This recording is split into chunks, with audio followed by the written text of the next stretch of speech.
Petrol diesel ధరల పెంపుపై కరీంనగర్లో కమ్యూనిస్టులు ఆందోళన చేశారు. సిటీలోని కమాన్ చౌరస్తాలో కేంద్ర ప్రభుత్వం దిష్టిబొమ్మను దహనం చేశారు సిపిఐ నేతలు. పెట్రోల్ డీజిల్పై లీటరుకు 3 రూపాయలను పెంచారని ప్రధానిపై ఆగ్రహం వ్యక్తం చేశారు. 5 రాష్ట్రాల ఎన్నికల కోసం ఇన్ని రోజులు పెట్రోల్ డీజిల్ ధరలు పెంచలేదన్నారు. ఎన్నికలు ముగియగానే పెట్రోల్ డీజిల్ ధరలు పెంచి ప్రజలపై భారం మోపారని తెలిపారు. పెంచిన పెట్రోల్ డీజిల్ ధరలు తగ్గించాలని డిమాండ్ చేశారు ఏఐటీయూసీ నేతలు.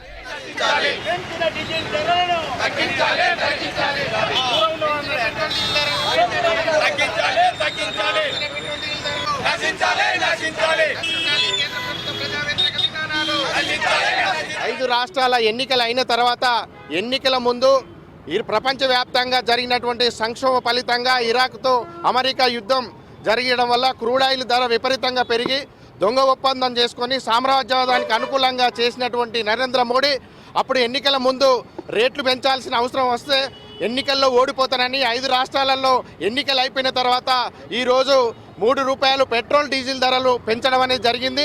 వెంటనే ఇది సామాన్యులకు అనుకూలమైన వ్యతిరేకమైనటువంటి విధానాలు తీసుకురావడం జరిగింది. వెంటనే పెంచినటువంటి పెట్రోల్ డీజిల్ ధరలను తగ్గించాలని భారత కమ్యూనిస్టు పార్టీ కరీంనగర్ జిల్లా తరఫున మేము డిమాండ్ చేస్తున్నాం. ఈరోజు కేంద్ర ప్రభుత్వం అనుసరిస్తున్నటువంటి ప్రజా వ్యతిరేక విధానాలు, కార్మిక వ్యతిరేక విధానాలను అనుసరిస్తూ ఈరోజు సామాన్యుడి యొక్క నడ్డి విరచడం అనేది జరుగుతుంది. నిత్యావసర ధరలు కూడా పెరిగేటువంటి అవకాశం ఉంది. ఈరోజు నరేంద్ర మోడీ తన అనుసరిస్తున్న విధానాలు ముందుగానే ఈరోజు మీరు బంగారం కొనొద్దు, ప్రయాణాలు చేయొద్దు, ఇతర దేశాలకు పోవద్దు, డీజిల్ వాడద్దు, అట్లాగే నూనెలు వాడద్దు అని చెప్పి ఈరోజు ప్రజలకు ఆంక్షలు పెట్టడం అనేది జరుగుతుంది. ఈ ఆంక్షలు పెట్టడం కాదు, నిన్న ఎన్నికల ముందు నువ్వు ఎందుకు ఈ ఆంక్షలు పెట్టకుండా ఈరోజు అధికారంలోకి వచ్చిన తర్వాత రాష్ట్రాల ఎన్నికలు అయిపోయాక పెట్రోల్ డీజిల్ ధరలు పెంచేసి ఈరోజు నిత్యావసర ధరల మీద అనేకమైనటువంటి ప్రభావం పడుతుంది. ఇది సామాన్యులకు వ్యతిరేకమైనటువంటి ధరలు పెంచేసి ఈరోజు మా సామాన్యుల ప్రజలు నడ్డి విరిసే విధంగా ఉంది. కాబట్టి పెంచినటువంటి డీజిల్ పెట్రోల్ ధరలను వెంటనే తగ్గించాలని డిమాండ్ చేస్తున్నాం.